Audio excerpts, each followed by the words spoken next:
Привет, друзья! Сегодня готовлю творожную запеканку в духовке. Знаю, что рецептов есть очень много, но этот один из самых моих любимых рецептов. Во-первых, быстро, без взбивания яиц. Во-вторых, вкусно, получается кремообразная консистенция. А если с холодильника, то чем-то даже напоминает такое творожное мороженое.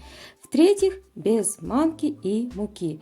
То есть основные составляющие – это творог и яйца.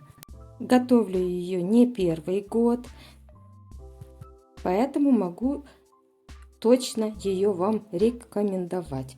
Значит, для этого мне необходимо килограмм творога. Килограмм творога я превратила в пюре. Это единственные усилия, которые нам нужно приложить, это к творогу. Блендером или комбайном превратить вот в такую кремообразную консистенцию. К килограмму творога добавляю 6 яиц, 5-6 яиц, у меня яйца домашние. Для того, чтобы был такой желтый красивый цвет запеканки, поэтому домашние. Если берете магазинные, тогда берите хотя бы на 2 штучки больше.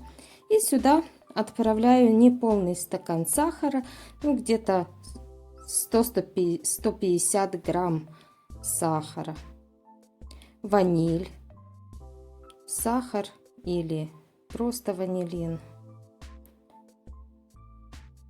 пакетик. И вот тут у меня пол пачки масла.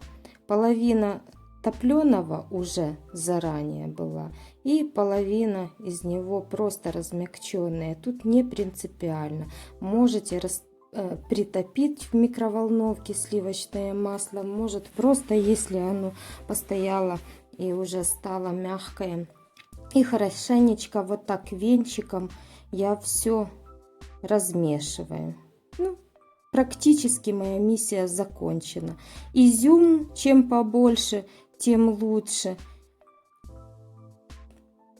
У меня где-то такая большая горсть изюма, грамм 100. И форму свою, в которой буду выпекать, я предварительно смазала сливочным маслом.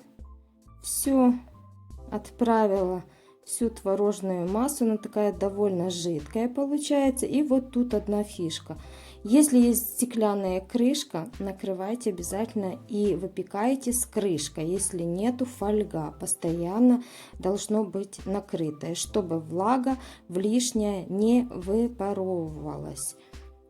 И вот провела моя запеканка минут 30-40 в духовке. 180 градусов я ее выпекала. Остыла. Вот когда полностью остыла, только тогда я ее разрезаю. Вот в ней нету ни крахмала, ни муки, ни манки. Посмотрите, какая нежная, хорошая такая кремообразная консистенция. Главное дать остыть хорошо. Ну, конечно же, решающую роль играет творог, да. Смотрите, такая сливочная, мягкая такая консистенция. В этой запеканке ложечка сметанки, варенье, или можно и без сметанки и варенья. Вот, не забывайте оставлять комментарии, лайки. И пока-пока, до следующих новых видео.